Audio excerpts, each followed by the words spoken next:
We begin tonight here with the horrific murders of Hollywood actor and director Rob Reiner and his wife Michele, stabbed to death in their own home. With Rob and Nick, I think Rob was doing everything he could to try to help him. I mean, you know, he's my son. I love him. It doesn't matter. He's more important than anything that could happen to me. By now, you've likely heard the shocking headlines. On Sunday, December 14th, 2025, legendary Hollywood director Rob Reiner and his wife, photographer and producer Michele Singer Reiner, were found dead inside their Brentwood, California home. Their 32-year-old son, Nick Reiner, was arrested hours later and now faces 2 counts of first-degree murder with special circumstances, charges that could result in life in prison without parole or even the death penalty. But what many don't know yet are the new details emerging from the investigation, the evidence collected from multiple crime scenes, the timeline that investigators are piecing together, and the decades-long struggle that preceded this tragedy. Because this case isn't just about one horrific day. It's about a family that tried everything to save their son, and the devastating moment when that decades-long battle ended in violence. Shackled and wearing a blue anti-suicide vest, 32-year-old Nick Reiner barely spoke at his first court appearance and did not enter a plea, only given the okay to push back his arraignment to January. Before we get into that, we first need to understand the family. Knowing the relationships and tensions inside the Reiner household helps explain the tragedy that has shocked everyone. For anyone who hasn't heard of Rob Reiner, he was one of the most influential filmmakers of his generation, which is why his shocking death made headlines across news outlets around the world. Born on March 6, 1947, in the Bronx, New York, Rob was the son of comedy legend Carl Reiner and actress Estelle Reiner. Growing up in a family of Hollywood icons, he was surrounded by fame from a young age. But he worked hard to create his own legacy, becoming a trailblazer in film and television. Rob first gained widespread recognition in the 1970s playing Michael "Meathead" Stivic on the groundbreaking sitcom All in the Family, a role that earned him 2 Emmy Awards. But it was behind the camera where he truly left his mark on cinema. Starting with This Is Spinal Tap in 1984, Rob directed a string of iconic films that defined American cinema. Stand By Me, The Princess Bride, When Harry Met Sally, A Few Good Men, Misery, and The American President. His work spanned comedy, drama, and political thrillers, and he became known for his ability to tell deeply human stories with intelligence and heart. On top of that, beyond filmmaking, Rob was a passionate political activist. He co-founded the American Foundation for Equal Rights, which played a pivotal role in overturning California's Proposition 8 ban on same-sex marriage. He was outspoken about democracy, voting rights, and progressive causes throughout his life. Now, the woman he married was no stranger to the world of film and storytelling. Michele Singer, born in 1956, built a respected career as a photographer and producer.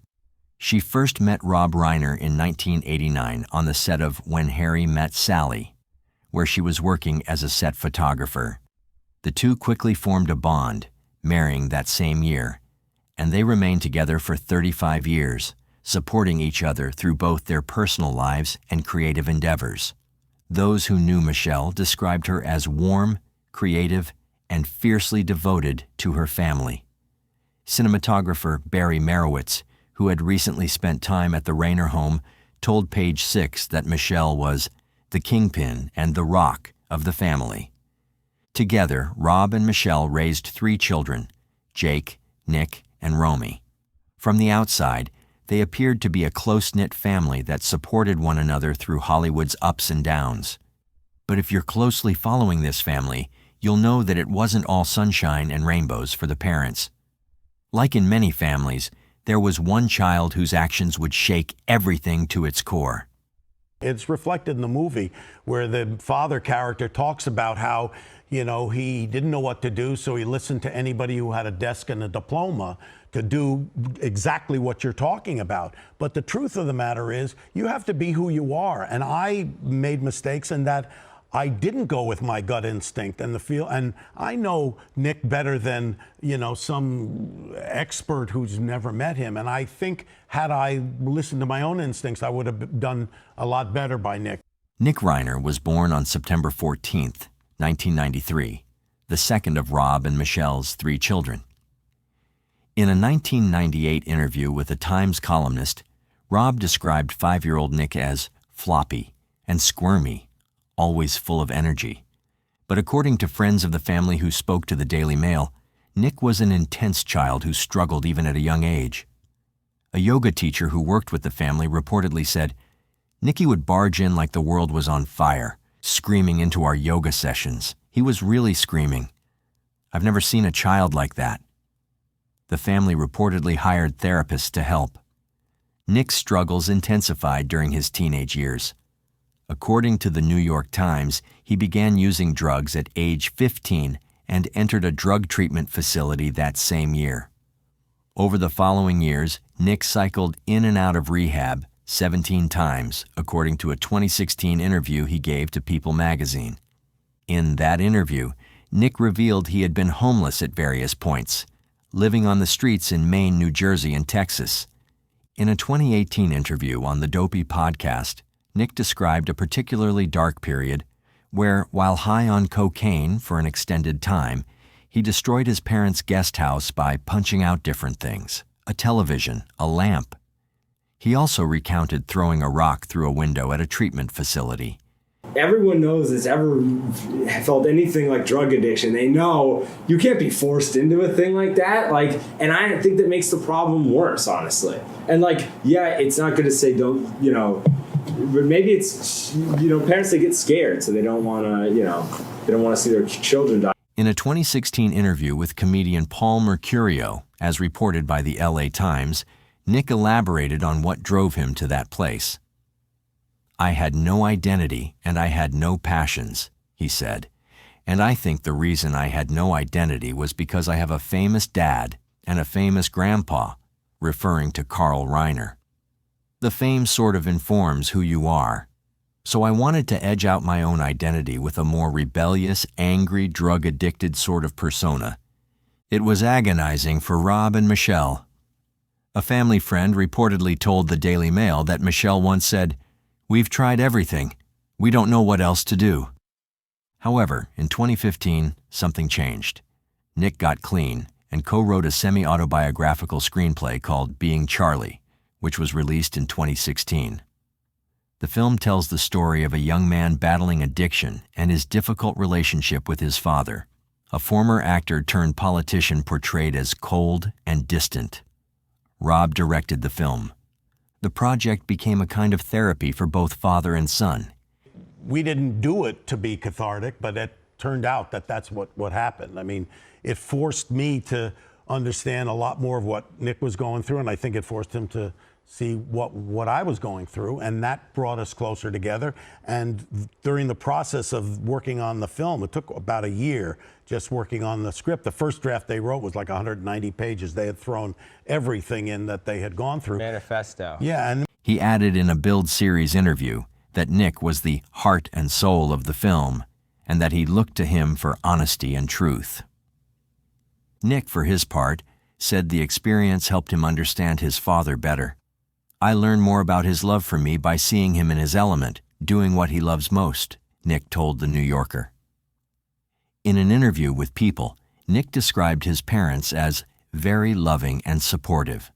Producer Charles Berg told The New York Times that the film was a passion project for Rob. He made that movie for his son. "It's all I can tell you." That was his gift back to the world to acknowledge his son, to say, "I love you, and I want to share your story." During the press tour for Being Charlie, Rob also expressed what seemed like regrets about how he had handled Nick's addiction. According to the New York Times, in a 2015 interview, Rob suggested he had relied too heavily on professionals. "We were desperate," Rob said, "and because the people had diplomas on their wall, we listened to them when we should have been listening to our son." Michele added, "We were so influenced by these people. They would tell us he's a liar, that he was trying to manipulate us, and we believed them." But the story doesn't end there. As reported by Lad Bible, in that 2018 Dopey podcast interview, Nick indicated he wasn't sober at the time. He claimed he wasn't abusing heroin, but he confirmed that relatively shortly after Being Charlie came out, he had relapsed. He said he was back on the dope and had what he described as a cocaine heart attack. As the LA Times notes, very little is publicly known about what Nick was doing in the years between Being Charlie and December 2025. There are photos of Nick standing alongside his family in September 2025 at the Egyptian Theater in Hollywood for the premiere of Spinal Tap 2, which Rob directed. In those photos, Nick looks different, his head more closely shaven, with a beard, and he appears to have put on weight. According to the New York Post, a family friend claims that Nick was abusing drugs again in the period leading up to the alleged attack, and that Rob and Michele were very worried about his mental state. The friend said, Rob had been telling people that they're scared for Nick and scared that his mental state was deteriorating. These poor people did everything to help this kid. Just the sweet, he's such a freaking great person. It's hard for me to even comprehend this stuff. There was nothing, and I say nothing, that family would not do for their children. Just 3 months before his death, in September 2025, Rob spoke about Nick on NPR's Fresh Air podcast. When asked if he had been too busy for his son or hadn't paid enough attention to him, Rob replied, No, I was never ever too busy. I mean, if anything, I was the other way. I was more hands-on and trying to do whatever I thought I could do to help. I'm sure I made mistakes, and I've talked about that with him since. He's been great. He hasn't been doing drugs for over 6 years. He's in a really good place, much better place. Whether Nick was actually clean at that point remains unclear. What is clear is that Rob believed, or wanted to believe, his son was doing well. 24 hours before Rob and Michele were found dead, the family attended a holiday party hosted by comedian Conan O'Brien in Pacific Palisades. According to The Hollywood Reporter and Page 6, Nick was reportedly not invited to the party, but his parents asked if they could bring him. At the party, Nick's behavior raised eyebrows. He was reportedly wandering around, interrupting conversations, and asking people, "What's your name? What's your last name? Are you famous?" According to reports, Nick approached Saturday Night Live alum Bill Hader, who told Nick he was having a private conversation. Nick allegedly just stared at him and then stormed off. Later in the evening, Rob and Nick got into some sort of confrontation. It has been reported that this was a loud argument, possibly about Nick's behavior at the event. Rob and Michele left the party shortly after. What happened after they left remains the subject of intense investigation. And NBC News has confirmed otherwise, that there was a fight between a father and son there, that Nick Reiner was acting strangely, and that Rob Reiner and Michele Reiner had apparently expressed to people at the party that they were concerned about their son. On Sunday afternoon, Rob and Michele's daughter, Romy, made a horrific discovery.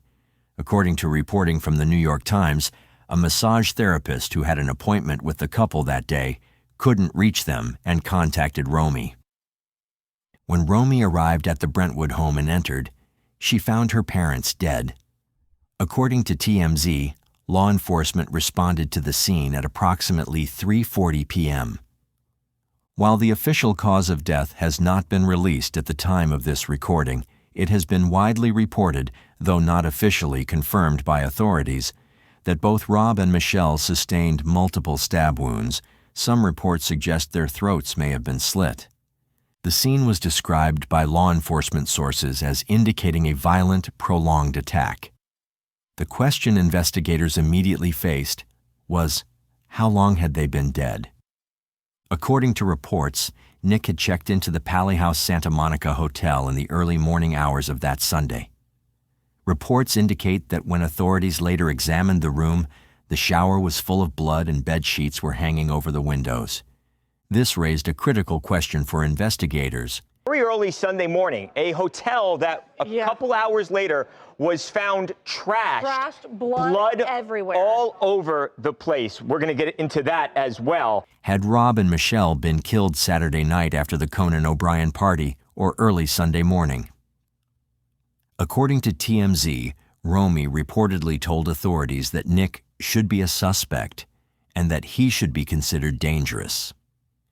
Nick Reiner was arrested just hours after his parents' bodies were discovered. The arrest took place at a subway station near USC at Exposition Park. Video footage shows Nick at a gas station minutes before the arrest, appearing disheveled and disoriented. When officers approached him, according to law enforcement sources, Nick complied immediately. He put his hands up, laid down on the ground, and was taken into custody without incident. On December 17th, 2025, the Los Angeles County District Attorney's Office formally charged Nick Reiner with 2 counts of first-degree murder with the special circumstance of multiple murders. These charges carry a potential sentence of life in prison without the possibility of parole or the death penalty. Today I'm here to announce that our office will be filing charges against Nick Reiner, who is accused of killing his parents. These charges will be 2 counts of first-degree murder. Nick is being represented by high-profile defense attorney Alan Jackson, who previously represented Karen Redd in her highly publicized trial. When Nick was scheduled to appear in court, he did not show up because, according to Jackson, he had not been medically cleared yet. His arraignment has been rescheduled for January 7, 2026. According to law enforcement experts, including Genesee County Sheriff Chris Swanson, who has experience with similar cases, investigators are now conducting an exhaustive review of Nick's entire life. This includes every communication he made in the days, weeks, and months leading up to the alleged murders. Surveillance footage from the Brentwood neighborhood, the hotel, and surrounding areas. Cell phone records to establish his precise movements and timeline. Interviews with everyone who was at the Conan O'Brien party, forensic analysis of the crime scene and the hotel room, autopsy results to determine the exact time of death. Sheriff Swanson explained that in cases involving stabbings, the level of violence often indicates deep, pent-up rage. These are what's called crimes of passion, he said. There's so much emotion, especially when a stabbing is involved. Many times when these stabbings happen and you have the person directly in front, there's a reason why they're stabbing multiple times, because they're trying to release this rage that's been building up and building up. He added, the murders that you see in this particular case, Rob Reiner and his wife, it is a passion, hateful, rage-killing. Throughout 2025, the news has been filled with stories of family tragedies, cases where children have turned on their own parents in the most shocking ways imaginable. Another such case, which you'll hear about later in this video, made headlines, but the story of the Reiner family stands out as one of the most heartbreaking of them all. The Reiners were not just a Hollywood family, they were an emblem of love, creativity, and resilience, and yet even in that seemingly perfect environment, tragedy struck in the most devastating way. One particularly haunting detail that emerged in the days following the murders drew attention worldwide. Former First Lady Michelle Obama shared on Jimmy Kimmel Live that she and former President Barack Obama had plans to meet Rob and Michele Reiner on the very day they were found dead. The couple never made it to that meeting. I know you and your husband were friends with Rob and Michele Reiner, and I'm very sorry for your loss. My God. How long have you known the Reiners? We've known them for many, many years, and we were supposed to be seeing them that night, last night, and we got the news. And let me just say this, unlike some people, Rob and Michele Reiner are some of the most decent, courageous people you ever want to know. As investigators continue piecing together what happened in those early morning hours of December 14th, one question remains unanswered. Why? Authorities have not released an official motive, and until the trial unfolds, we may never fully understand what led to this tragedy. but the evidence that's emerged paints a picture of a family in crisis, caught between love and desperation. Nick had been living in a guest house on his parents' property. For some, that detail raises questions about financial dependence and whether tension had been building over money, housing, or his inability to support himself. Friends of the family have suggested that Rob and Michele were once again deeply worried about their son. According to a source quoted by the New York Post, Nick had relapsed and his mental state was deteriorating in the weeks before the murders. Was there a breaking point? Did something inside him finally snap? Then there's the confrontation at Conan O'Brien's holiday party just hours before the killings. Witnesses described a loud argument between Nick and his father, possibly sparked by Nick's disruptive behavior that night. Did that argument continue when they returned home?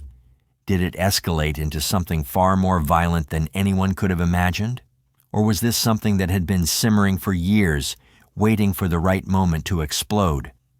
What we do know is that his arraignment is scheduled for January 7th, 2026. At that hearing, he will formally enter a plea. Given the severity of the charges, first-degree murder with the special circumstance of multiple murders, this case will likely move slowly through the legal system.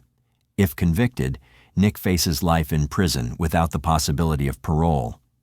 California has not executed anyone since 2006, and Governor Gavin Newsom imposed a moratorium on the death penalty in 2019. However, prosecutors can still seek it, and a jury could still recommend it. Nick's defense attorney, Alan Jackson, is known for his aggressive trial tactics and his ability to humanize even the most difficult defendants. He successfully defended Karen Reed in Massachusetts earlier this year, and he's likely to argue that Nick was suffering from severe mental illness and addiction at the time of the alleged murders. Those are mitigating factors that could influence sentencing, even if a conviction is secured. But no legal strategy can undo what's already been done. The tragedy of Rob and Michele Reiner's deaths goes far beyond the violence of that day. It's the story of parents who never gave up on their son, who spent decades trying to save him, who poured money into treatment centers and made a film to honor his struggle. They spoke publicly about their mistakes in the hope it might help other families facing similar battles. Hollywood reporter-writer Stephen Zaitchik recalled a conversation he had with Rob about Nick's fight with addiction. Rob reportedly said, "The number one job of any parent is to keep their child safe, and I hadn't done that. And now here, I have done that. I kept him safe. He came out alive." Zaitchik wrote in 2025, "The words kept ricocheting through my brain. Yes, Nick had come out alive. It was Rob that hadn't." Cinematographer Barry Marowitz, who had recently spent time at the Reiner home, told Page Six that Rob and Michele gave Nick everything. They tried a million things with him, not giving him money but sending him to top-of-the-line places. Rob never gave up. He tried everything. If you knew Rob, he was just a bundle of love. He described Michele as the kingpin and the strength, the rock. And yet, despite all of that love, all of that effort, all of those second chances, it ended in the worst way imaginable. Rob Reiner was 78 years old. Michele Singer Reiner was 68. They had been married for 35 years. They had 3 children, a wide circle of friends, and a legacy in Hollywood that will endure for generations. Their lives were taken violently inside their own home, a place that should have been safe. As this case moves through the legal system, it's important to remember them not just as celebrities, but as parents who loved their son, who tried everything to help him, and who ultimately lost their lives in the process. If you like the way we create these videos and you want to help bring more cases like this to light, hit that like button and subscribe for more deep dives. Thank you once again for watching.